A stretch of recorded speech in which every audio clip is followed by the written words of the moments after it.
My name is Martha Whitmore. I was born in New Canaan, Connecticut, in a house where people noticed pearls more than people. I hadn't stepped inside the Whitmore estate for 8 years, since the Christmas Eve I sat beside an untouched slice of cake while my brother's startup pitch got its third toast. No one noticed when I slipped out before dessert.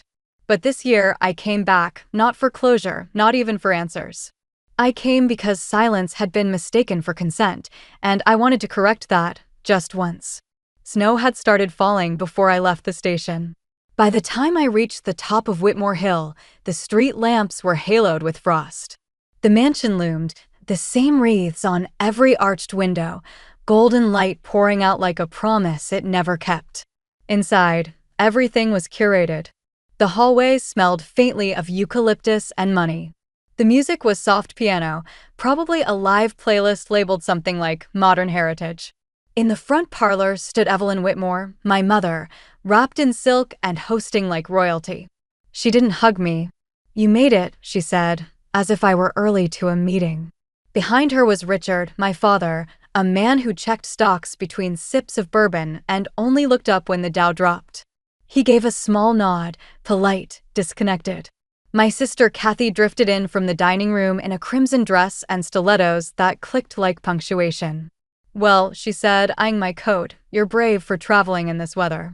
And Brian, my older brother, the golden one, stood near the fireplace with a glass of scotch and the ease of someone who never had to ask twice for anything. No one asked why I came. No one offered to take my coat. Then I felt a tug at my sleeve. "Are you really Aunt Martha?" a girl's voice asked. She couldn't have been more than 8, with one loose braid and cautious eyes. "Yes," I said, kneeling down. "And you must be Lily." She nodded. "Mom says you work with computers, something like that." She leaned in closer. "Do you build things?" I paused. "All the time." She smiled, then slipped away before anyone could notice she'd been talking to me at all. I followed the scent of roast duck and rosemary to the dining room. The table was cathedral long, draped in white linen, place cards written in perfect cursive. I scanned them until I saw mine, tucked not at the table, but at the corner children's bench between 2 booster seats. I held the card a moment longer than I meant to. "Must have been a mix-up," I said aloud. "No mix-up," Evelyn said behind me, lifting a glass. "The main table's full." I counted 2 empty seats. "You've been gone a long time," Kathy added, brushing her napkin. "It's hard to keep track of preferences." I said nothing. Just walked to one of the empty chairs and sat down. Let the music keep playing. Let them all keep pretending. But the terms were different now. I arrived late on purpose, not out of spite, just enough delay to ensure I wouldn't be early. Wouldn't catch them still in their hushed, "Is she really coming?" huddles. The Whitmore house stood exactly as it had 5 winters ago, not a wreath out of place. The porch light still flickered faintly in the snow-heavy air, like it hadn't quite decided if it wanted to welcome or warn. No one came to the door. It wasn't locked, but I didn't expect it to be. This wasn't that kind of family, the kind that waits by windows or wraps you in blankets. A housekeeper I didn't recognize opened it and nodded silently, stepping aside like she'd been told to expect a delivery, not a daughter. Inside, the warmth struck me, not soft warmth, not comfort, but heat set to impress. That kind of silent message whispered through expensive vents: "We are successful. We are whole. We are fine." Voices drifted from the formal living room, laughter too polished to be spontaneous. The sound of glasses clinking like wind chimes arranged in key. I stepped into the doorway and paused. The room had barely changed. A 12-foot tree in the corner blinked like it was auditioning for a magazine spread. Garlands wound around banisters like silk snakes. The fireplace roared, and there, arranged like an old photograph, was my family. Kathy was mid-story, one heel hooked over the rung of her chair, manicured hand-waving. Evelyn poured something pale into crystal. Richard nodded in his leather seat like a man conducting a board meeting. Brian was slouched near the fire, scrolling with the same thumb he used to sign debt he couldn't cover. No one noticed me for a moment. I didn't mind. Evelyn turned first. "Oh," she said, "you're here." No hug, no real smile, just a slight widening of the eyes, as if she'd remembered something she meant to defrost earlier that morning. "Hello, Mother," I said. I kept my coat on.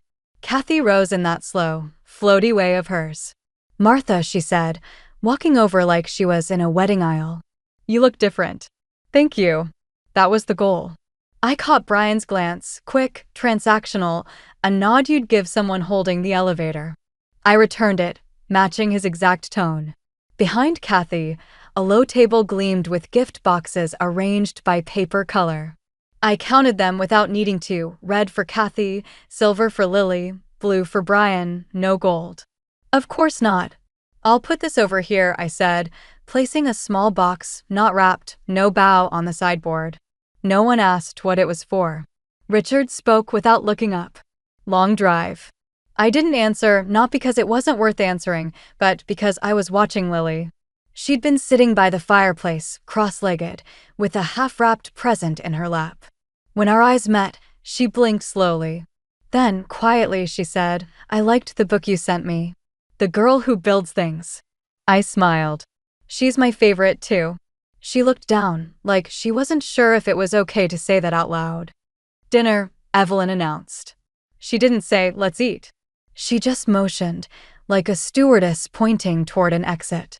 The dining room was, as I remembered, long tables stretching like a runway, candles flickering in pre-approved unison, place cards hand-lettered in Evelyn's all-caps script.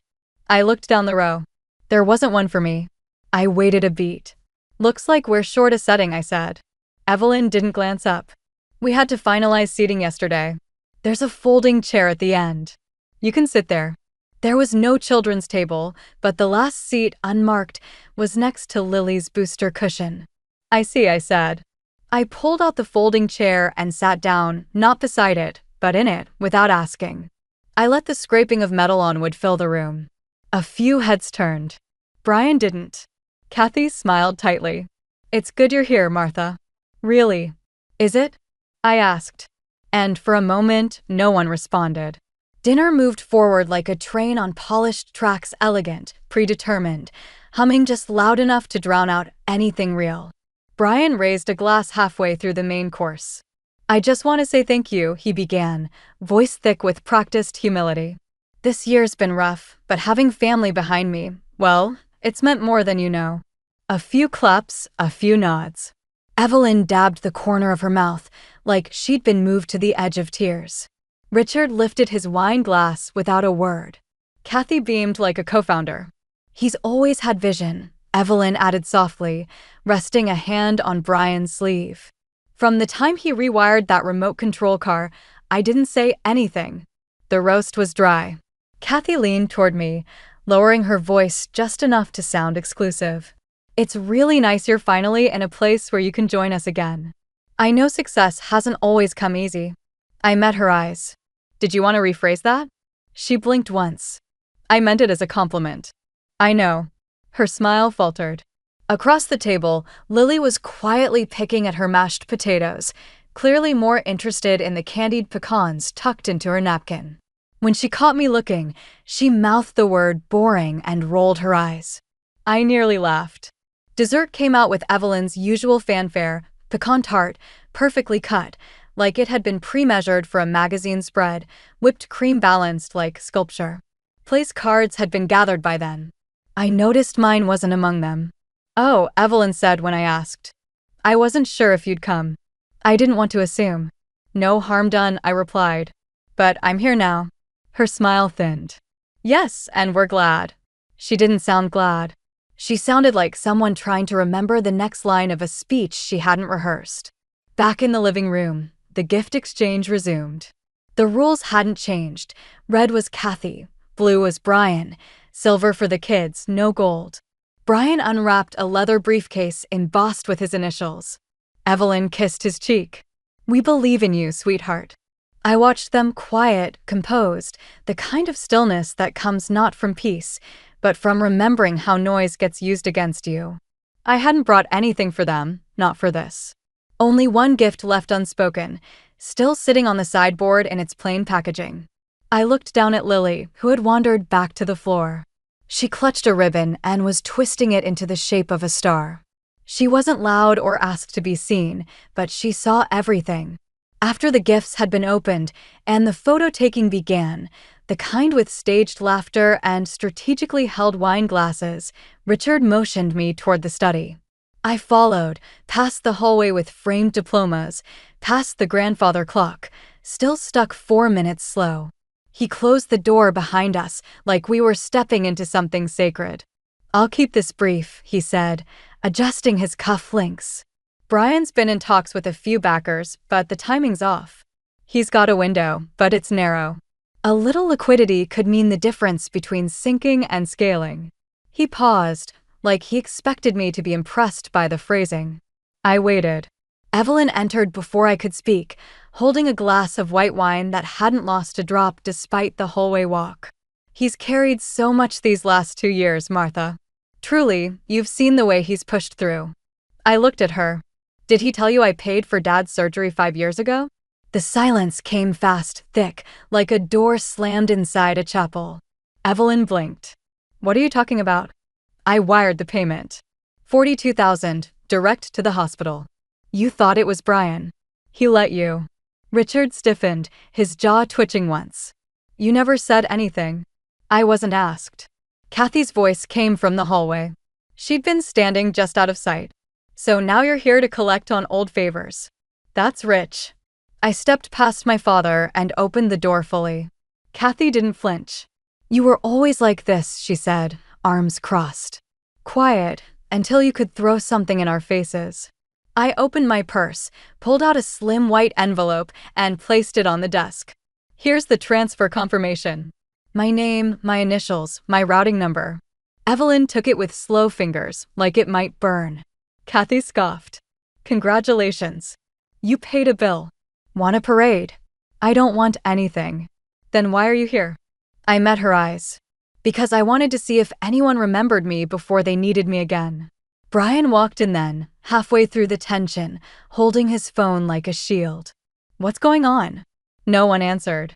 Evelyn was still staring at the paperwork, like it rewrote her entire holiday table. "I didn't know," she said. Brian started, but stopped. "I mean, I thought Mom already knew." "That's not what you said last time," I replied, voice even. His mouth opened, then shut. Kathy jumped in. "Oh, for God's sake. So what if he didn't tell her?" He was under pressure. We all were. I turned to her. "You're not defending him. You're defending the version of him that justifies how you've all behaved. I've always said you take things too personally, and you never take them personally enough." Richard stepped in. "Enough. All of you." But it wasn't angry. It was the kind of enough that comes when a man realizes he has no script left. I picked up my purse and walked back toward the living room. I could feel their eyes behind me. I didn't speed up. Lily was sitting on the stairs, drawing quietly on the back of a holiday card. She looked up when I passed. "Are you mad?" she asked. I stopped, crouched beside her. "No," I said. "Just done." The house had quieted, not with peace, but with calculation. Evelyn disappeared into the kitchen. Richard into the study again. Kathy stood near the fireplace, nursing a second glass of wine, not saying a word. Brian had gone upstairs or outside or nowhere. No one asked. I walked to the sideboard and picked up the small, ribbonless box I had brought with me. It felt heavier now. Or maybe I just knew what it meant more than they ever would. Lily sat on the floor, legs folded under her, still drawing. Her crayons were down to stubs. When she noticed me standing nearby, she tilted her head. "This is for you," I said, kneeling to meet her at eye level. I handed her the box. She opened it carefully, without the frantic rip of most children. Inside, a sketchbook with thick cream paper, a set of blueprint pencils, and a folded letter with her name on it. Her eyes widened, not with greed, but with that rare kind of curiosity you don't learn. "You're born with it." "What's it for?" "For whatever you want to build," I said, "even if no one claps." "Especially then." She nodded, like she understood something she didn't yet have words for. Behind me, Evelyn's voice came, tight but controlled. "What do you want from us, Martha?" I stood slowly, turned. "Nothing," I said. "I wanted to see if you'd remember me before asking for something." Evelyn blinked once. Kathy said nothing. I looked back to Lily. She had already started drawing in the corner of the first page a line, then a second, then a shape that wasn't there before.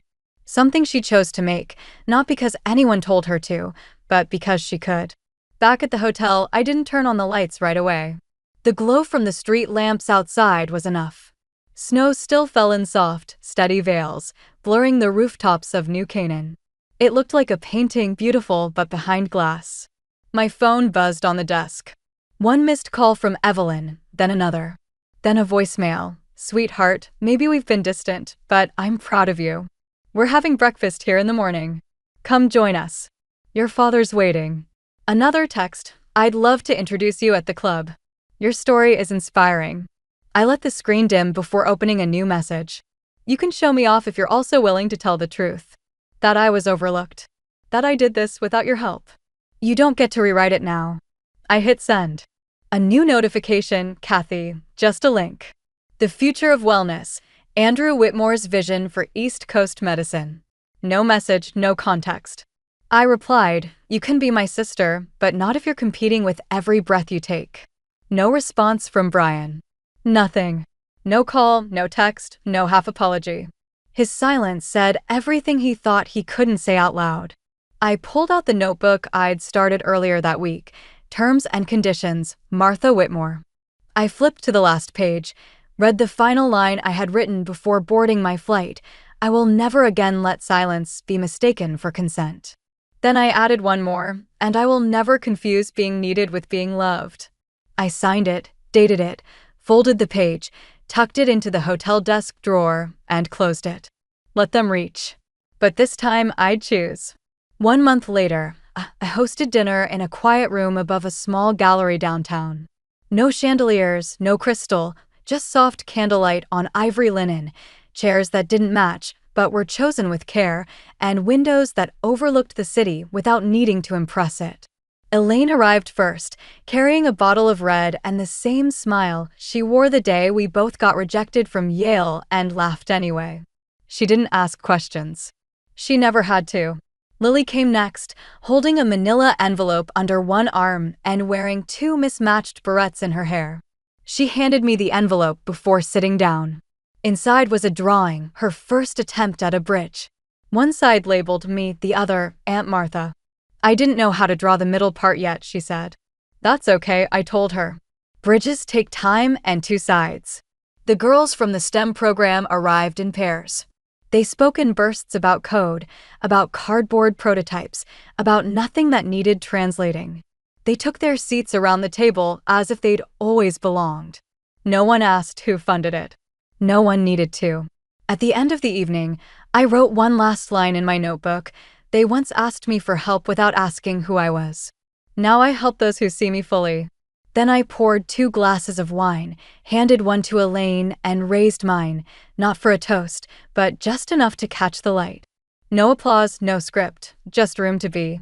Sometimes silence is louder than any wound. It doesn't scream. It doesn't bruise. It just leaves you off the list, leaves your name out of the photo, leaves a chair unmarked. Martha didn't come back to be clapped for. She didn't raise her voice, demand to be seen, or take revenge. She built. She endured. And when the moment came, she simply stood in the light of her own making. Not everyone gets an apology, but some of us still choose not to vanish. If you've ever had to pour your strength quietly into the cracks others left behind, if you've ever walked away, not because you were weak, but because no one offered a place to stay, then maybe you don't need to explain why this story feels like your story. You don't need to tell it all. Maybe just one moment you remember. Maybe just a word you wish they'd said. Leave it here so someone else knows they weren't the only one left out. Because we don't speak for attention. We speak so the silence ends somewhere.